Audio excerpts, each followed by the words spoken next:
માટે આ પ્રમાણ જ્ઞાન કહ્યું, પણ બેયને જોવા માટે, દ્રવ્ય ને પર્યાય એટલું જ જોવાનું પ્રમાણ જ્ઞાન, પણ પરને જોવાની વાત ન કરી, કેમ કે એનો અહીં પ્રશ્ન જ નથી, એ વિષય જ અહીં ચાલતો નથી. અહીંયા અસદભૂત વ્યવહારની વાત જ નથી, અંદરમાં જ અંદરની વાત છે. તારા જ્ઞાનને તું નાયક સ્વરૂપમાં જાણવામાં ઉપયોગ જમાવી દે. જો બે ઘડી જામી જતો હોય તો પરિણામને જોવા તરફ જામા, પણ કદાચિત તારી શક્તિ હીણ છે વર્તમાન કાળમાં અને શુક્લ ધ્યાન આવે એવું નથી, તો તારો ઉપયોગ જે આત્મામાં જાણશે, જાણવામાં પાછો ફટ અનાદિકાળની ઓલી ભેદવાસિત બુદ્ધિ છે, પર તરફ જવાની ટેવાયેલો છે ને, ટેવ છે, એટલે કદાચ તું બહાર નીકળતો તારા પરિણામને જોવામાં રોકાજે, એનાથી તો આગળ જઈશ. સમજી ગયા? અને પછી પરિણામને જાણીને વારંવાર તું દ્રવ્યને જાણતા જાણતા એક કાળ એવો આવશે કે બે આંખ ઉઘડી જશે, તો દ્રવ્યને પર્યાય બે ને જાણજે. કા દ્રવ્યને જાણ, પર્યાયને જાણ, કા દ્રવ્ય પર્યાય બે ને જાણ. બસ લિમિટ આવી ગઈ જ્ઞાનની, જાણવાની મર્યાદા. આ જયારે કેવળ જ્ઞાન થાય છે ને ત્યારે આ સ્થિતિ હોય છે. કેવળ જ્ઞાન પૂર્વે સાધુની આ સ્થિતિ હોય છે. બસ બીજે ક્યાંય આગું પાછું એનો ઉપયોગ જાતો જ નથી.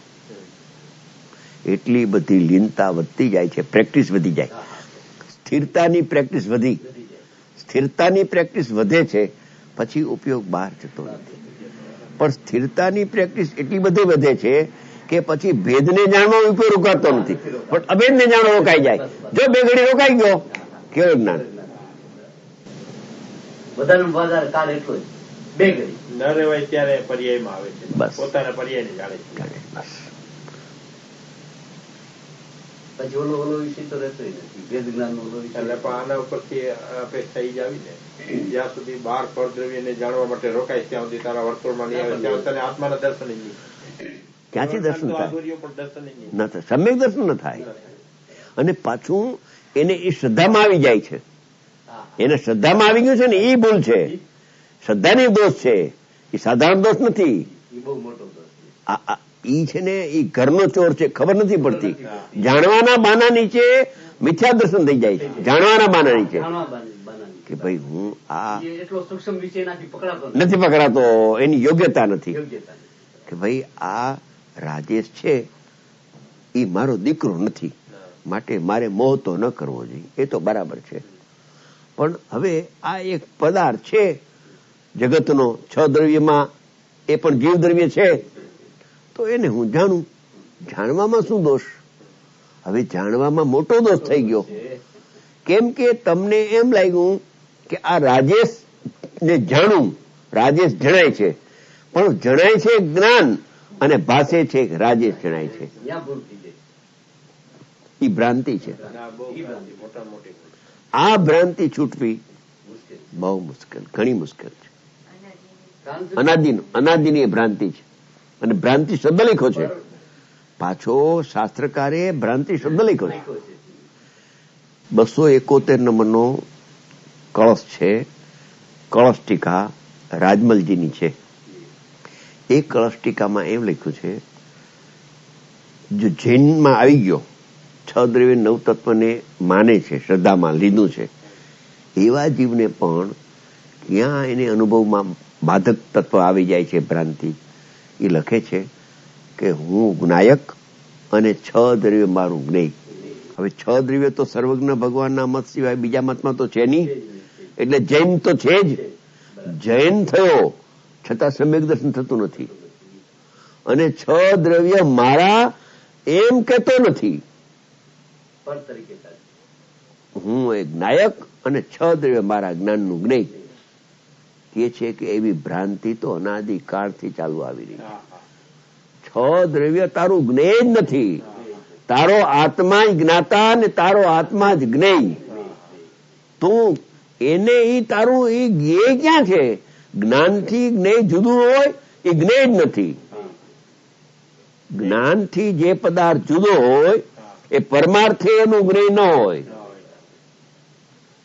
એ જ્ઞાન પોતે જ્ઞાન પણ છે ને જ્ઞાન પોતે જ્ઞેય પણ છે. બેવનો સ્વભાવ એક આત્મામાં છે. માટે તું આત્માને જાણ. હું જ જ્ઞાતા, હું જ્ઞાન અને હું જ્ઞેય. અહીંયા આવ્યો, વાંથી તો નીકળી ગયો. જુઓ, અહીંયા આવ્યો, આટલો 3 ભેદ દેખાશે ત્યાં સુધી અનુભવ નહીં થાય.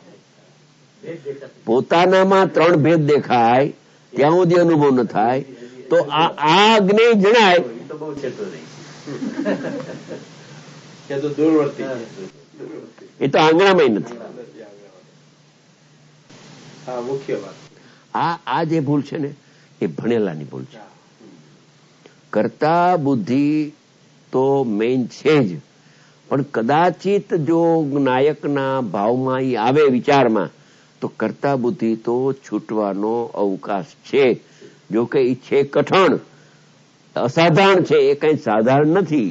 પણ માની લ્યો ઘડી ભર એની બુદ્ધિમાં આવી ગયું કે દ્રવ્ય સત, ગુણ સત ને પર્યાય સત, અહેતુક બધા જગતના પદાર્થ થવા યોગ થાય છે. હવે તો કર્તા બુદ્ધિ છોડી, પણ કરવું નહીં, પણ જાણવું તો ખરું ને. પરિણામને કરવું નહીં, પરિણામને જાણવું તો ખરો કે નહીં. સ્વભાવ છે, જાણવો સ્વભાવ છે. જાણવાનું કેમ બંધ થાય? એટલે એને શું કર્યું કે જ્ઞાયક શુદ્ધ આત્મા એના જ્ઞાનમાં જ્ઞેય થવો જોઈએ, એને બદલે પર્યાયને જ્ઞેય બનાવ્યું. એ પર્યાયને ભગવાન પરદ્રવ્ય કહે છે.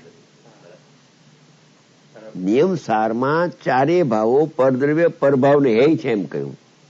નિયમ સારની 39 નંબરની ગાથામાં 7 તત્વોનો સમૂહ પરદ્રવ્ય હોવાને કારણે ખરેખર ઉપાદેય નથી એટલે હે છે. 7 તત્વોનો સમૂહ. 7 તત્વો કહો 9 પદાર્થ એક જ, તો એ પરદ્રવ્ય છે. હવે એ પોતાના પરિણામને જાણવાનો કાણો એ પરદ્રવ્ય જાણવાનો કાણો છે. સ્વદ્રવ્ય છૂટી ગયું. માટે આ જે ગાથા છે અદ્વિતીય ચક્ષુ, એનું નામ જ અદ્વિતીય છે. અજોડ આંખ, કોઈ દી તે ઉઘાડી જ નથી, કાયમ બંધ જ રાખી છે. હવે કે છે શ્રી ગુરુ મળ્યા, હવે આંખ ઉઘાડ કે. પણ સાહેબ કેવી રીતે ઉઘાડવી? ઉઘાડવી કેવી રીતે? મારે ઉઘાડવી, ચાલો. તો કે ઠીક, તારે ઉઘાડવી છે ને આંખ, આત્માને જોવાની, દ્રવ્યને જોવાની. તો હા, તો કે અત્યારે તું તારું જ્ઞાન તો જાણવાનું કામ તો કરે છે કે નહીં? હા. શું જણાય છે? કે મારામાં રાગ થાય છે, ક્રોધ થાય છે, માન થાય છે, દુઃખ થાય છે, કશાય થાય છે, એ મને જણાય છે. એને જાણવાનું બંધ કરી દે. મને તો જાણતો જ નથી, કેમ કે હું તો તારાથી ભિન્ન છું. પણ તારામાં જે પરિણામ થાય એને જાણવાનું બંધ કરી દે. તો કે સાહેબ પણ એને જાણવાનું બંધ કરી દઉં તો હું આંધળો નહીં થઈ જાઉં ને? મારું જ્ઞાન તો વિયું નહીં જાય ને? કે ના તું દેખતો થાય જાય, અટાણે તો આંધળો છો. અને જ્યાં એ જાણવાનું બંધ કર્યું, નિષેધ આવે અંદર કે રાગને જાણવું એ પણ અજ્ઞાન છે. રાગને જાણવું એ મારો ધર્મ નથી. હું તો જાણનારને જાણું, ભગવાન આત્માને જાણું, એ મારો સ્વભાવ છે જ્ઞાનનો. ત્યારે એને એવું બળ આવે તો એ અંદરમાં અનુભવ લઈ જાય. એટલે આ જે વિષય છે અસાધારણ વિષય. આ છે ને એ પંડિતો માટે છે. પંડિતો માટે એટલે શું કે પંડિતો આમાં અટક્યા. સ્વપર પ્રકાશક છે ને, પરને જાણવું તો દોષ નહીં ને, પરને જાણતા બંધે થતો નથી, ક્ષોભ જ્ઞાનનો ઉઘાડ છે, સ્વભાવનો અંશ છે, એ બંધનું કારણ નથી. ક્યાંય ને ક્યાંય તર્ક વિતર્ક કરીને એને શું કરવું છે કે પરને જાણવાનો પોતાનો જે અભિપ્રાય છે કાયમ રાખવો છે.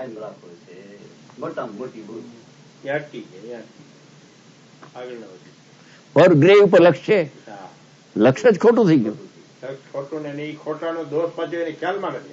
હવે નહીં. આ તમને કહું, 11 અંગ ભણી જાય ને, 11 અંગ આ ભૂલી જાય. અસાધારણ વાત છે આ વાત સાધારણ નથી.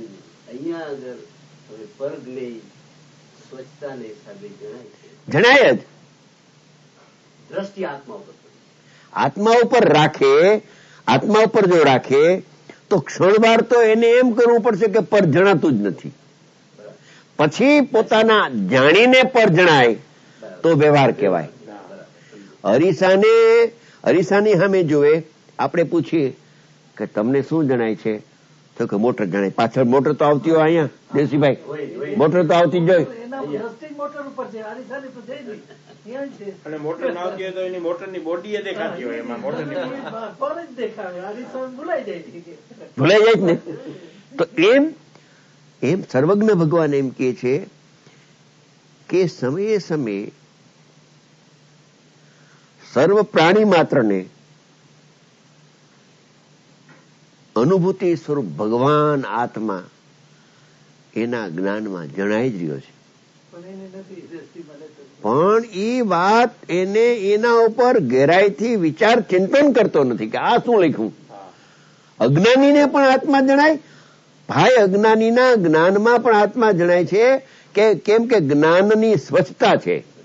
હવે જગતના જીવો એમ કે છે કે જ્ઞાનની સ્વચ્છતા છે એટલે પર જણાય, રાગ જણાય, એ કેમ બંધ કરવું. પણ જ્ઞાનની સ્વચ્છતા છે એ તો તું કબૂલ કરી દેતો કે હા, તો એ સ્વચ્છતામાં જ્ઞાય કેમ ન જણાય. જે પરજ્ઞેય છે, જે તન્મય નથી, બિન છે, એ જણાય. એમ તો તું કે જ ને કે જ્ઞાનની પર્યાય સ્વચ્છ છે. સમજાય છે કે જ્ઞાનની પર્યાય સ્વચ્છ છે, તો આ પદાર્થ મને જણાય, એ કેમ ના મારાથી પાડી શકાય. કેમ કે અહીંયા સ્વચ્છ સ્વભાવ છે અને આનામાં જ્ઞેયત્વ છે અને અહીંયા જ્ઞાન છે, તો એ તો જણાઈને જણાય. તો આપણે કહીએ કે એ જ્ઞાનથી એ પુસ્તક ભિન્ન છે કે અભિન્ન, તો કે ભિન્ન. ઠીક, ભિન્ન દ્રવ્ય જણાય છે એ તો બરાબર, તો કે આ બરાબર જણાય છે, ના ન પાડી શકાય.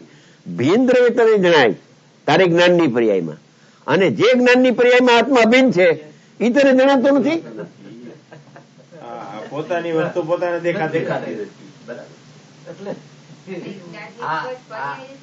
આ જે પ્રયોગ જયારે થાય છે ને, આ જે પકડવું છે ને બહુ કઠણ પડે છે. ના, પણ જો એટલે જે પ્રમાણે વસ્તુ છે ને એ પ્રમાણે એનો અંદરથી વિચાર નથી કરતો. પણ જો એનો એક રસ્તો છે. એનો રસ્તો એવો છે કે એની જ્ઞાનની પર્યાય નો સ્વચ્છ સ્વભાવ છે તો બરાબર છે, એમાં કોઈ ફેર નથી, યથાર્થ છે. એમાં જ્ઞાયક પણ જણાય અને રાગાદિ દેહાદિ પર પણ જણાય એ સ્વચ્છતામાં. હવે એનું લક્ષ્ય અનાદિકાળથી પર ઉપર છે. આ જણાય છે, આ જણાય છે, આ જણાય છે, આ જણાય છે, બરાબર છે. હવે એને આત્મા જાણવાનું મન થયું, ભાવ જાગ્યો કે મારે તો હવે આત્માના દર્શન કરવા છે, અને બેસે છે પોતે અને ઉપયોગની અંદરમાં લઈ જવાની કોશિશ કરે, લગાવવાની, ઉપયોગ અંદર લાગતો નથી, સમજી ગયા, અંતર્મુખ થતો નથી. તો એવા જીવે શું કરવું કે જે પોતાની સ્વચ્છતામાં પર જણાય છે ને એનો નિષેધ કરવો કે પર જણાતું જ નથી, જાણનાર જણાય છે. હવે ઈ નિષેધ કરવાનું પણ પ્રયોજન છે, પ્રયોજન વિના નથી. આ કારણ શું કે આ જે દેખતી વસ્તુ છે અને ઓલી અદ્વિતીય છે, તો એ ભેદ પાડી શકે છે. અને જ્યાં સુધી એનો નિષેધ નહીં કરે ત્યાં સુધી નિશ્ચય નહીં પ્રગટ નહીં થાય. નિશ્ચય નહીંમાં જોર જ નહીં આવે. કેમ કે શ્રદ્ધામાં આ જણાય છે એ શ્રદ્ધામાં પડ્યું છે અને કરે છે પ્રયોગ, તો આત્મા ક્યાંથી જણાય? શ્રદ્ધા ખોટી છે. હવે એને પર જણાતું જ નથી ને, પર જણાતું નથી. જ્યાં એવો નિષેધ કરે ત્યાં શું થાય છે કે જે ઇન્દ્રિય જ્ઞાન દ્વારા પર જણાતું હતું એમાં ઇન્દ્રિય જ્ઞાનનો વેપાર હતો. હવે પર જણાતું નથી તો શું થયું કે જ્ઞેયને જાણનારું જે ઇન્દ્રિય જ્ઞાન થતું એ બંધ થઈ ગયું. એટલે ઇન્દ્રિય જ્ઞાન પણ જીતાઈ ગયું ને અતિન્દ્રિય જ્ઞાન પ્રગટ થઈને આત્મા દર્શન થયું.